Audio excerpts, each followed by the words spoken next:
Okay, so why almost everyone loses their edge in business and life, and exactly how to keep it.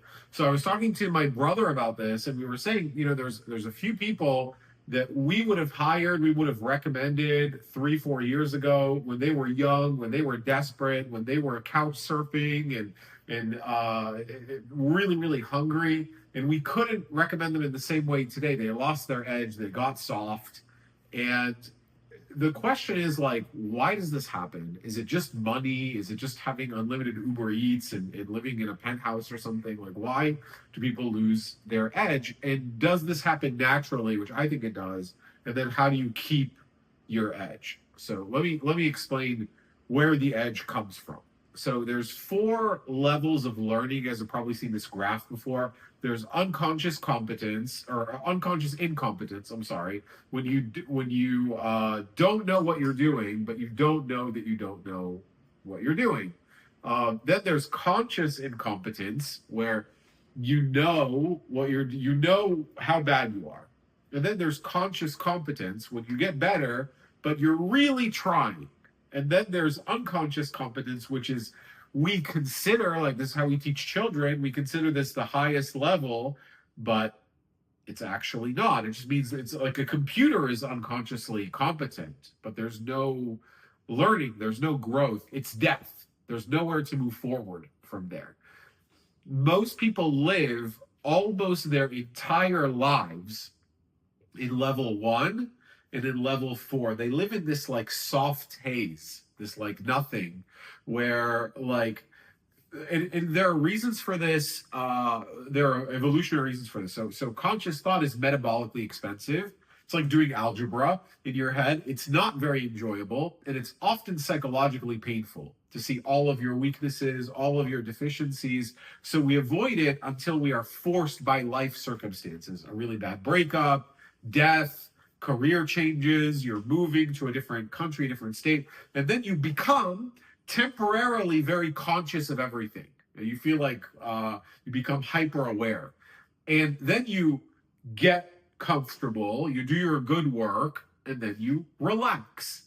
And this is like driving a Toyota Corolla or a Tesla to work.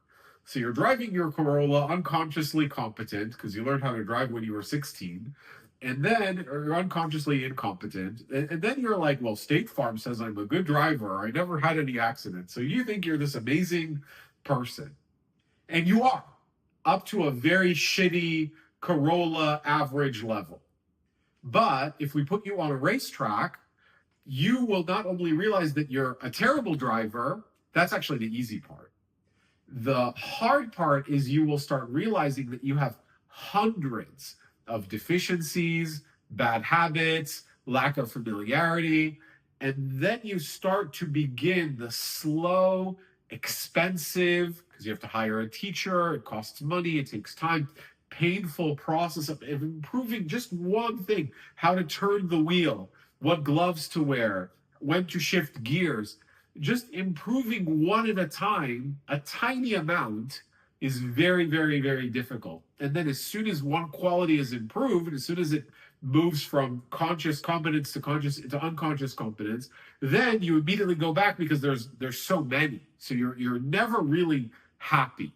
You're never happy. Why be happy when you could be interesting, right? Zizek says. But it's a very psychologically painful process than simply living in the warm haze of, like, let's take sales. I'm a good salesperson. I just know how to sell. I don't want to learn CRM. I don't want to learn these new techniques. I don't want to learn how to utilize AI in my sales. I'm just good. I'm a good salesperson. But that way you can turn your brain off and you can live in your illusions, right? So everything in life is like this. So one of my trainers going through this now is very, very, very good at cold calling, unconsciously competent. But now they're very, very good at training. Consciously competent. He had to learn a little bit. He had to try, but he had lots of help and lots of support. But now, after months in the role, he is becoming aware of tiny little problems and deficiencies in the campaigns that he wasn't aware of before. And then we work as a team, and we put a ton of energy to make one 10% better. A ton of energy and a ton of effort just to make one maybe 5% difference. And I told him, I was like, listen, it's going to feel like you're getting worse. It's going to feel like you're going crazy, but you are exactly where you should be. This is exactly not only where you should be, but where you need to stay. So if you're conscious, if you're aware of all of your tiny little weaknesses and you're moving forward and pushing to improve, you are on the path. And even someone who's a teenager, who's on the path, who's really pushing and trying and figuring things out, is more valuable than someone with 20 years of experience who lives in the dull haze of what they learned about marketing 5 years ago. So if you're like our other clients, you have this is the issues that we have, and pushing forward is really, really hard, but there's no other way. You have to get pleasure from being on the edge. You have to be like James Bond. You have to enjoy being James Bond more than you hate all of the other work, because winning sucks, being the best sucks, but losing is worse. And winning requires being on the edge.